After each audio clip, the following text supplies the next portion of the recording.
late ka na. Ano oras ba dapat pasok mo?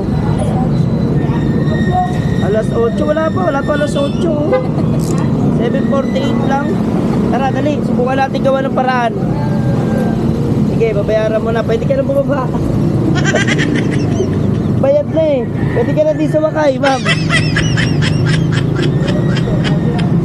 Yan. Okay ka na?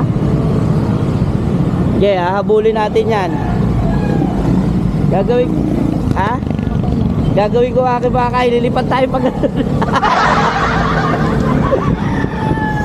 charot lang. O, padalin nyo muna kami, malilate na itong ano ko, pasahero ko.